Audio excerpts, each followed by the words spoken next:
आप दलितों को वोट बैंक की निगाह से देखते इसलिए कुछ बोलते नहीं।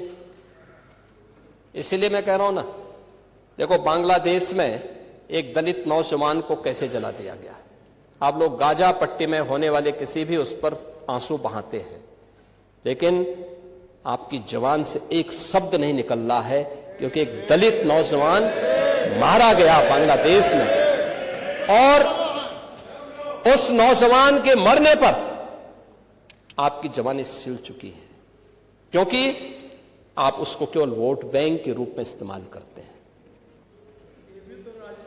ये राजनीति नहीं है पांडे जी, ये राजनीति नहीं है, ये वो सच्चाई है जो आपकी तुष्टीकरण की नीति है, जिसके कारण बांग्लादेश बना है।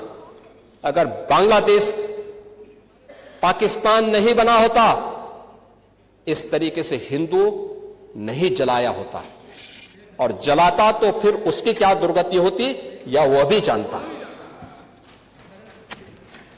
ये सुरक्षा की गारंटी,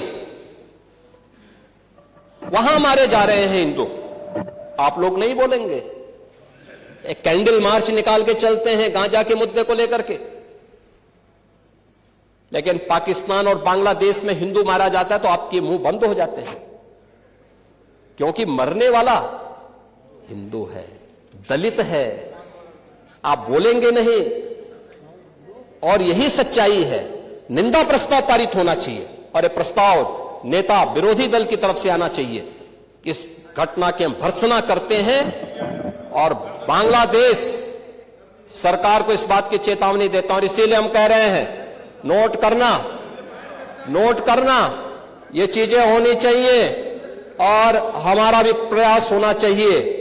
जब बांग्लादेशी को यहां से निकालेंगे और रोहिंग्या को यहां से बाहर का रास्ता दिखाएंगे, तो उनके समर्थन में मत आना, क्योंकि उनमें से बहुत सारे लोगों के वोट आपने बनवाए हैं, उनके बहुत सारे लोगों के लिए आधार भी बनवाने का पाप किया है आप लोगों ने।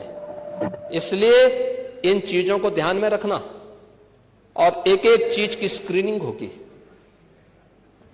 बहुत प्रभावी कार्रवाई करेंगे।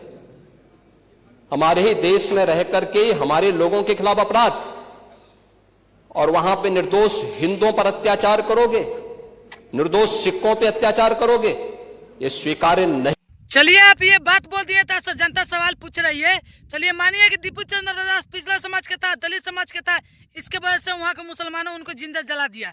तो आप वो बांग्लादेशी को भगाएंगे कि या अति पिछड़ा समाज के लोग हैं जो इंडिया के अंदर, इनको आप भगाएंगे? आप अति पिछड़ा समाज के लोग के भगाने के काम कर रहे हैं। आप बांग्लादेशी को भगाइए, कोई नहीं मना कर रहा है, हम लोग भी तुम्हारे साथ है। आप अच्छे काम करिएगा तो हम लोग भी तुम्हारे साथ है, भगाइए, कोई पता नहीं है, आपको विरोध नहीं कर रहे। लेकिन जो अति पिछड़ा समाज के लोग हैं, इंडिया के अंदर रह रहे हैं, आप इनको देशद्रोही बता के इनको भारत के अंदर से भगाएंगे? क्या इनको मरवा देंगे? क्या आप किस बांग्लादेशी को भगाना चाहते हैं? उस बांग्लादेशी के जो इंडिया के अंदर रह रहे हैं? नहीं, जो अति पिछड़ा समाज के लोग आते हैं, जो निचले समाज के लोग आते हैं, उनको आप भगाने का काम कर रहे हैं, उनको आप मारने का काम कर रही है। आपकी पार्टी भी मारने का काम कर रही है। एक दलित समाज का लड़का हो जाता है काम के तलाश में, उनसे वो लोग पूछते हैं कि क्या तुम बांग्लादेशी हो, वो डर के मारे बोल देता है हाँ। आपका बांग्लादेशी?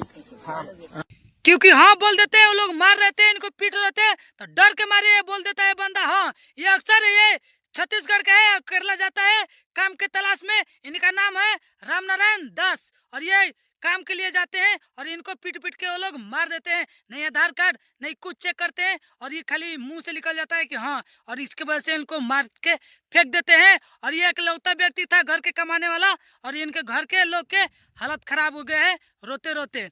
और यहाँ आप बोलते हैं कि भगाने का मैं काम कर रहा हूँ। तो आप इसमें 5 लोग पकड़ाए हैं, और ये खाली ऐसा ही लोग शिकार हो जाते हैं इनके झांसे।